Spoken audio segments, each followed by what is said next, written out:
Television खबरच्या सगळ्या प्रेक्षकांना हेमांगी कवीचा खूप मोठा नमस्कार आणि नवीन वर्ष सुरू होतं आहे. 5 जानेवारीपासून आमची एक नवी कोरी सुंदर अशी मालिका येते ज्याचं नाव आहे तू अनोळखी तरी सोबती. नावातच गंमत आहे आणि ती 5 तारखेपासून रोज रात्री दररोज रात्री 9 वाजता फक्त आपल्या सन मराठीवर दिसणार आहे. आम्ही उत्सुक आहोत. आय होप तुम्ही सुद्धा खूप उत्सुक असणार आहे. नमस्कार, मी योगेश केळकर आणि सन मराठीवरती येत्या 5 जानेवारीपासून तू अनोळखी तरी सोबती नावाची आमची मालिका येते. मला खात्री आहे की आम्ही प्रेक्षकांचं मनोरंजन करण्यामध्ये अगदी 100% यशस्वी होऊ. त्यामुळे नक्की बघा तू अनोळखी तरी सोबती. तुम्ही दोघांनी सुद्धा चीट्स लिहिल्या होत्या. त्या चीट्समध्ये वेगवेगळ्या लिहिलं. तुम्ही रंगभूमी रंगदेवतेबद्दल लिहिलेलं. सो त्याच्याबद्दल काय सांगाल? हो, कारण माझं सगळ्यात पहिलं प्रेम जे आहे ते माझ्या कलेवरती आहे. मी व्यक्तीसापेक्ष प्रेम करणारा माणूस नाही आहे. मला माझी आर्ट जी आहे त्याच्यावरतीच माझं प्रेम आहे. सो ती कधीतरी एकेकाळी माझ्या आयुष्यामध्ये अनोळखी होती, पण आता ती कायमची सोबती झाली आहे. त्याच्यामुळे मी तसं लिहिलं आहे. तू बऱ्याच जणांना मेन्शन केलं आहेस ताई आणि त्याच्यात लिहिलं आहे की मिस यू, तुम्ही होतात म्हणून मी आहे. सो तो थोडा इमोशनल मुवमेंट आहे ॲक्च्युली. तर काय सांगशील?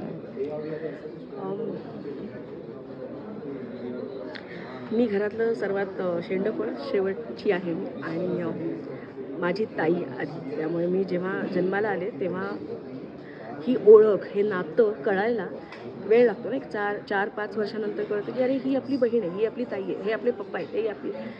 तेव्हा ती अनोळखी होती गोष्ट आणि त्यांच्यामुळे माझ्या ताई आणि पप्पांमुळे मी आज जे काही आहे ते फक्त त्यांच्यामुळे. ते आज नाही आहेत जगात, पण त्यांची सोबत अजूनही आहे मला, कारण ते आत्ताही माझ्या स्वप्नात येतात आणि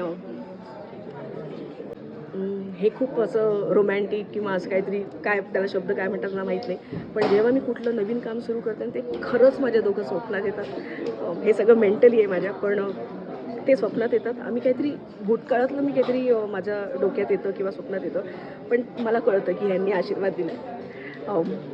कुठलं ॲवॉर्ड मिळालं तरी त्यांना कळतं की मला ॲवॉर्ड मिळालं.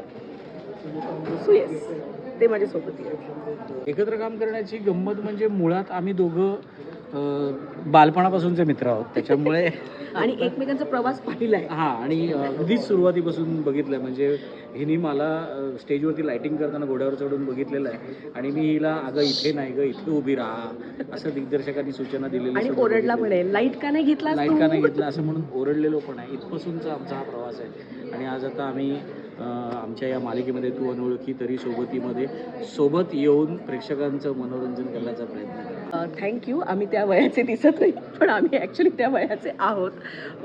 ही कॉम्प्लिमेंट म्हणून आम्ही घेतो.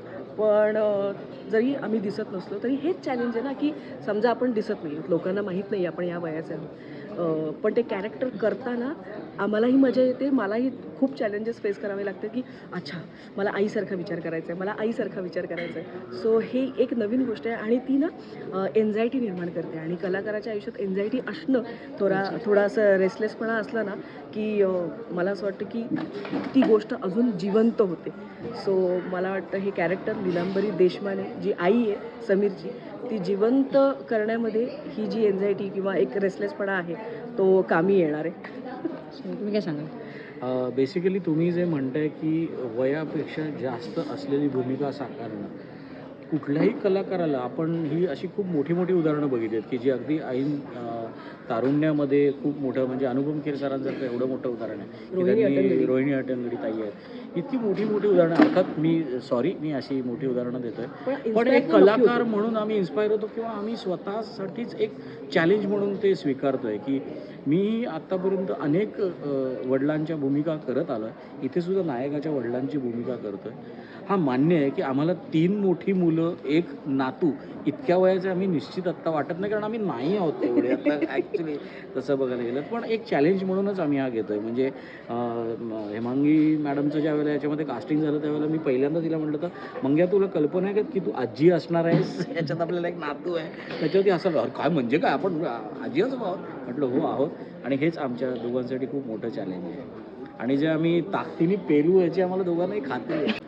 5 जानेवारीपासून बघायला सुरू करा सन मराठी चॅनलवरती तू अनोळखी तरी सोबती दररोज रात्री 9 9 वाजता. वाजता.